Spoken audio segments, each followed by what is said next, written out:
Hello everyone, welcome to our channel. Today we are looking at our first play, which is a current set book in high school, A Doll's House by Henrik Ibsen. The play's main focus is on social and economic conflict which affects a family setup, gender roles, especially ones against women, and that stop them from expressing themselves. Through the female characters, the author questions the gender stereotypes and roles in a patriarchal society. His argument is that women play a major role in the society in the sense that men need them as their counterparts and not subordinates as they are assumed to be.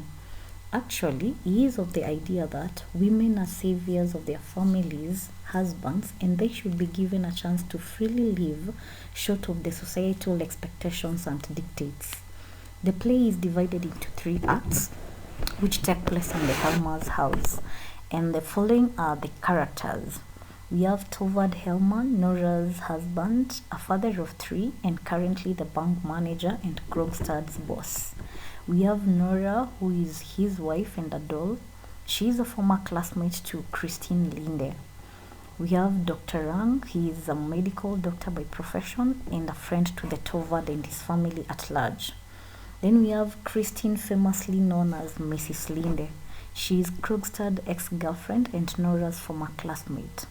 Neil Krogstad, he is Tovard's colleague at the bank and Christine's ex-lover, and he is a father as well.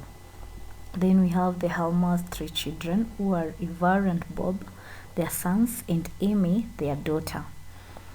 We have Annie, who is Helmer's nurse, Helen, who is the Helmer's housemaid and a porter.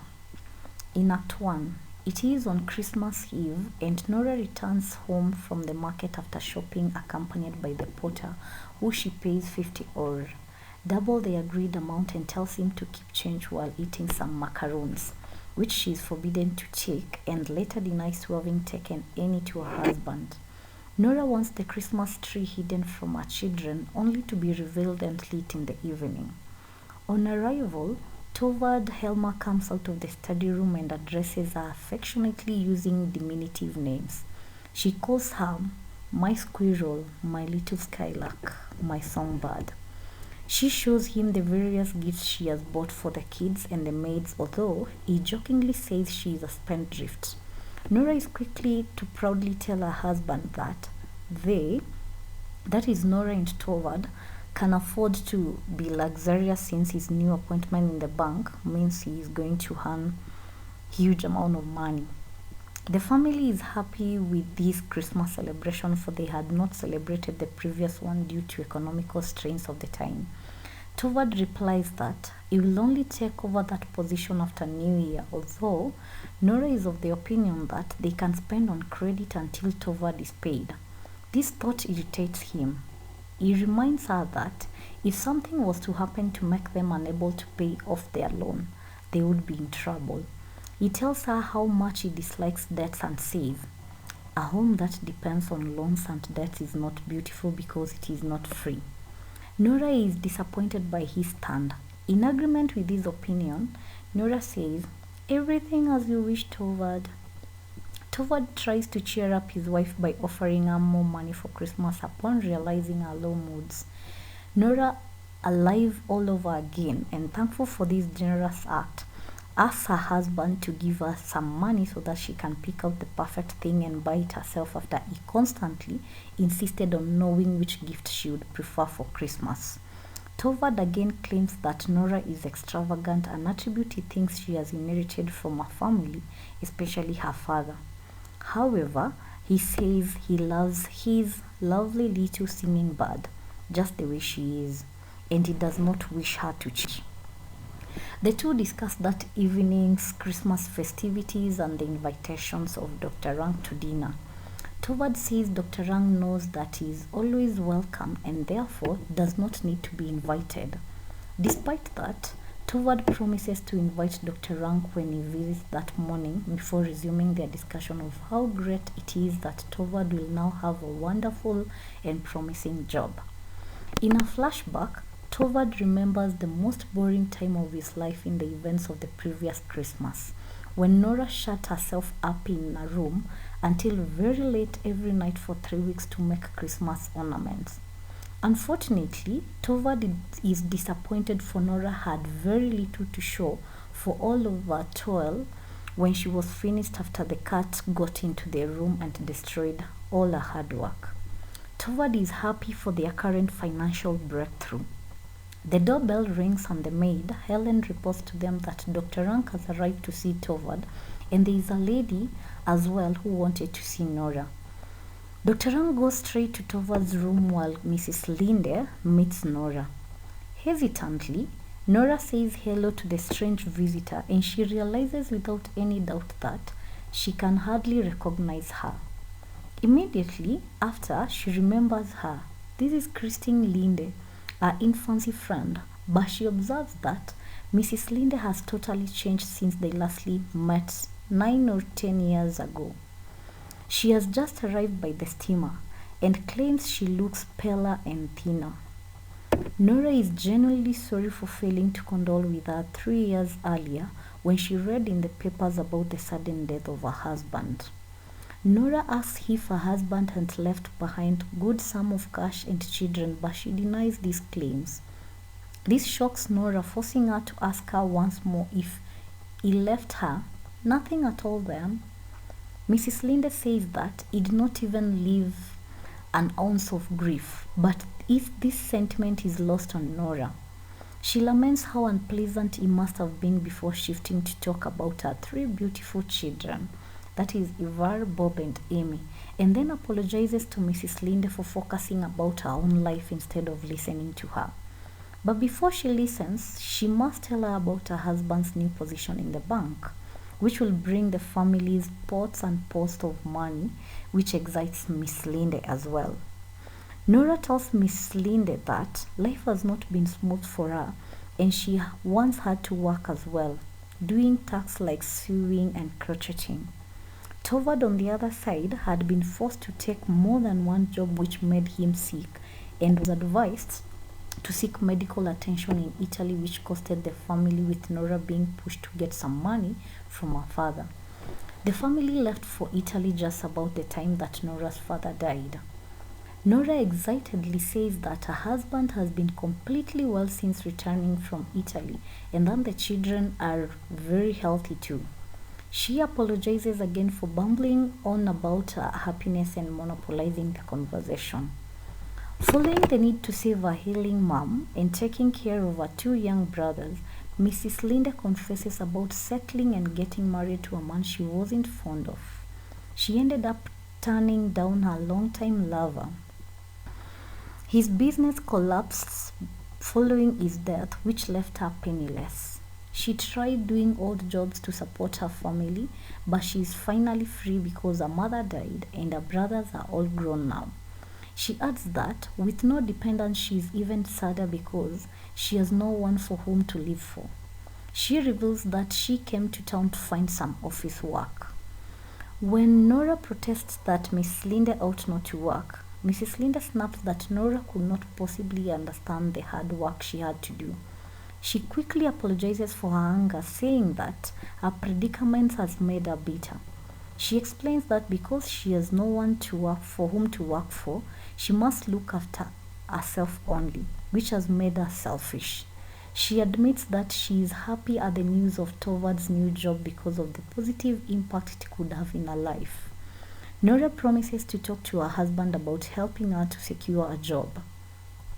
Nora is in the middle of playing hide and seek with her children. She does not hear a knock from the hall door. Krogstad apologizes for interrupting, confessing that the outer door was ajar and he had been knocking for a while before he entered. Nora is shocked by his presence and informs him that her husband is not around, nor was a payment due date. He agrees to be aware of all this and tells her they needed to talk. He informs her that he had come after he saw Torvald with a lady, that is Mrs. Linde. He says he knows her from his past, going down the street and wanted to know if she is to have an appointment in the bank. She agrees to having had some influence in it, and with this, Krogstad asks her to plead with her husband for him to retain his job, which Nora thinks is blackmail, following her debt which she promises to clear in January. Far from it, Krogstad insists that she has to save him and use the influence she has had on her husband and help him retain his job and reputation, which he's trying to protect. He says, "It is not only for money, indeed, that weighs least with me. In the matter, I dare say, you know like everybody else that once, many years ago, I was guilty of an indiscretion. The matter never came into court, but every way seemed to be closed to me after that. So I took to the business that you all know of. I had to do something, and honestly, I don't think I've been one of the worst. But now I must cut myself free from all that. My sons are growing up. For their sake, I must try and win back as much respect as I can in the town. This post in the bank was like the first step up for me.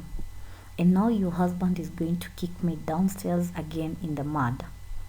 He further reminds her that he is aware that she faked her father's signature and signed the bond papers which dated 3 days after his death. That is, Nora's father died on 29th of September, but the signature was dated 2nd of October. This is fraud. It leaves her to decide whether to help him secure his job and reputation or risk facing charges of fraud. Torvald comes back to the house and asks Nora whether anyone was around, which she denies, before Torvald confirms to her that he had seen Krogstad walk out of their gate. He asked her whether he had come to beg her to help him plead with him to save his position, but Torvald tries to convince Nora that Krogstad is of despicable character, which he has inherited from his mother. He says, "Almost everyone who has gone to bad early in life had a deceitful mother." Although after Nora's debate with him, why the mother and not the father of the child, he is convinced same baby will have the same result if they had a deceitful father. He says he detests Krogstad's morals and begs Nora once more not to plead with him anymore concerning Krogstad's retaining his job. Getting up, Torvald puts his papers in place and leaves, adding that he needed to think about Nora's costume too. Nora can't believe her husband's stand on dismissing Krogstad. Before she can get away with it, the nurse enters and requests Nora if she's okay for the children to be allowed in, for they had been begging to see her, but she declines their appeal. In Act 2, it is on Christmas Day. Activities of the day take place in the Helmer's house. Nora confirms that the letterbox is empty because she fears Krogstad might destroy her family, especially her 3 kids, by informing her husband about her fraud. She can barely be with them. She wonders why the nurse decided to leave her kid among strangers, but she says she was forced to stay without her daughter if she was to be Nora's nurse. She also accuses her daughter's dad of not offering any support. Mrs. Linde enters and helps to tailor Nora's dress. Nora informs Christine Linde about Dr. Rank's dangerous illness that he has inherited from his promiscuous father. He is also her husband's best friend. Mrs. Linde claims that Dr. Rank was the rich admirer Nora was talking about and also the one who had loaned her money, but she quickly denies this claim, pointing out that Dr. Rank did not have such money at the time, although Christine is not convinced and thinks Nora is hiding something from her. But before they go further with their discussion, Torvald enters and Nora requests Mrs. Linde to move to the kitchen, explaining that Torvald hates the sight of sewing. Nora immediately revisits her request to her husband to save Krogstad's job by allowing him to keep his post. Following Nora's plea, Torvald confirms that Mrs. Linde will replace Krogstad at the bank due to his continued embarrassment, which he can't stand any longer. When Nora calls Torvald's reasoning petty, he becomes upset and sends off a letter dismissing Krogstad. He then goes into his study room. Dr. Rank visits the Helmers. He hints that he expects something bad to happen soon in reference to his poor health. That is, he will soon die. and that he doesn't want his best friend, who is Torvald, to see him in his sick bed. Hence, he promises Nora to leave a calling card with a black cross across it to indicate that his death is imminent when his end is near. This relieves Nora, who had at first thought he was referring to her problems. Nora flirts with Dr. Rank coachically, showing him her new stockings. She hints that she has a great favor to ask Dr. Rank. Presumably, she would like him to intervene on Krogstad's behalf. However, before making her moves, Dr. Rank confesses his love for her. This sudden confession distracts her, and she shies away from asking for anything from him. Even though he later begs her to let him help, she avoids the discussion. He asks whether he should, that is, leave for good, now that he has proclaimed his love for her. But Nora is undermined, opting for him to hang around and keep Torvald's company. She acknowledges he's a fun friend and he confesses how he has always misinterpreted her affection. Nora says that those whose company she prefers are often different than those she loves since childhood. For instance, when she was young, she loved her father, but she preferred to hide with the maids in the cellar because they didn't try to dictate her behavior. Helen enters and gives Nora a caller's card. Nora ushers Dr. Rank into the study room with her husband and urges the doctor to keep Torvald there and busy. Krogstad enters and informs her that he has been fired. He advises Nora to help solve the disagreement amongst them, that is between Nora, Krogstad and Torvald, by convincing her husband to promote him to a better position in the bank, an offer she outrightly rejects, saying that her husband must never know anything about her entanglement with him. She simply says that she has the courage to kill herself if it means to just cover up her crime. Krogstad tells her that even if she was to commit suicide, her reputation will still be in his hands. He then leaves and drops a letter detailing Nora's secret in the letterbox on his way out. Nora can't believe that he has done what he has done. She laments, "There it lays, Torvald, there is no hope for us now." Mrs. Linde comes back. Agitated, confused and tense, Nora is afraid Krogstad has left a letter in the letterbox. Nora confides to Mrs. Linde that it is Krogstad who had lent her the money, but unfortunately she forged a signature and makes Mrs. Linde promise to say that the responsibility for the forgery is Nora's, so that Torvald won't be held accountable for anything if Nora disappears. Nora hints that something glorious is going to happen, but she does not elaborate. Mrs. Linde promises to speak with Krogstad and opens up to Nora about her past intimate relationship with Krogstad.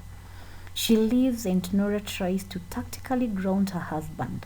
She bans him from reading his mails until the end of Christmas celebration.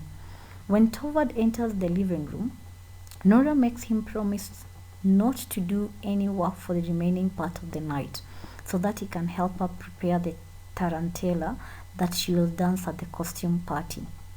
To her surprise, he accepts and starts coaching her immediately. Although she hardly listens to him, she dances wildly and violently. Mrs. Linde comes back few minutes before dinner is served after failing to catch up with Krogstad, who had left the town and was expected back the following night. However, she leaves him a note. Once alone, Nora remarks to herself that she has 31 hours until the tarantella is over, which means 31 hours before Torvald reads the letter. 31 hours to live, she notes. Torvald is busy looking for his little skylark. In Act 3, Krogstad appears at the doorstep of the Helmers after receiving a note from Mrs. Linde asking him to meet her. She tells him that they have a lot to talk about, and apparently Mrs. Linde once had a romantic relationship with Krogstad, but they broke up in order for her to marry a more financially stable man. This was fostered by the pressure to take care of her two younger brothers and her ailing mother, a decision she regrets having ignored her heart, which told her to stay with Krogstad. She tells Krogstad that she wants to get back together with him, to take care of him and his children. Krogstad is overjoyed. Mrs. Linde hears the music stop upstairs and realizes that Torvald and Nora will soon return. She tells Krogstad that his letter is still in the Torvald's letterbox, and Krogstad momentarily questions Mrs. Linde's true motives. Perhaps she has promised herself to him only to save Nora. Mrs. Linde calms Krogstad, saying that when you sold yourself once for someone else, you never do it again. She even tells him that although she originally hoped to persuade him to ask for his letter back, after observing the Helmer's household, she feels that Torvald must discover the truth about Nora. The dance ends and Mrs. Linde urges Krogstad to leave. He says that he will wait for her downstairs and she suggests that he walk her home. Krogstad then exits. Excited by the prospects of a new life, Mrs. Linde puts on her coat and prepares to leave. Nora and Torvald enters, but Nora begs to return to the party. Torvald compliments and teases Nora, then leaves the room in search of a candle. While he is gone, Mrs. Linde tells Nora that she has spoken to Krogstad and that Nora must tell her husband everything. Nora says, "I knew," but then says that she will not tell Torvald. Mrs. Linde reminds her of the letter. Torvald returns, notices Mrs. Linde's knitting, and tells her that she should take up embroidery instead, saying that it is a more graceful pastime than knitting. Mrs. Linde bids them farewell before leaving. Torvald expresses his relief that Nora's boring friend has gone before making moves toward his wife. She tells him to stop watching her, but he protests that he is always entitled to watch his prized possession. He continues his sexual advances, telling Nora that when they're in public, he imagines her as his secret fiancée and young bride. Nora continues to protest, saying she wishes to be left alone. Dr. Rank Knock annoys Torvald by calling so late. In Torvald's presence, Nora and Dr. Rank speak in a coded language about the experiment that Dr. Rank was to do on himself. He says the results are clear, then exits. Torvald thinks that Dr. Rank is simply drunk, but Nora understands that he has come to tell her that he is certain of his impending death. Torvald goes to retrieve his mail, and notices that someone had been tampering with the mailbox lock using one of Nora's hairpin. Nora blames the children. In the mail, Torvald finds that Dr. Rank had left 2 calling letters with black crosses on them. Nora explains to Torvald that this means that Dr. Rank has gone away to die. Torvald expresses sadness, but decides that Dr. Rank's death might be best for everyone, since it will make Torvald and Nora quite dependent on each other. He tells Nora that he loves her so much that he has wished in the past that Nora's life to be threatened so that he could risk everything to save her and prove his love. Nora encourages Torvald to open his letters, but he argues that he would rather spend time with her. She reminds him that he must think of his dying friend, and he finally agrees that perhaps reading his letters will clear from his head the thought of death and decay. Torvald goes into the other room and Nora paces for a while. She throws Torvald's cloak around her shoulders and a shawl on her head. She is contemplating suicide and is about to rush out of the house, never to return, when Torvald storms out of his study in a rage after reading Krogstad's letter. Nora confesses that everything Krogstad has written is true and tells Torvald that she has loved him more than anything. Torvald tells her to stop talking, laments the ugliness of the forgery, and calls Nora a hypocrite and a liar. He then wishes that he should have seen such a thing coming because Nora's father was a morally reckless individual. Toward blames Nora for ruining his life and his happiness by putting him at Krogstad's mercy. Toward refuses to allow Nora to live and says that the family must pretend that all is normal, but he states that Nora should no longer be able to see the children. He says that he will try to silence Krogstad by paying him off and hopes that he and Nora can at least keep up the appearance of happiness. Nora has become strangely calm, frozen with comprehension as she begins to recognize the truth about her marriage. The doorbell rings, and soon after, the maid Helen enters with a letter for Nora. Toward snatches the letter from her hands and sees that it is from Krogstad and reads it himself. Nora does not protest. To Toward's relief, Krogstad writes that he has decided to stop blackmailing Nora.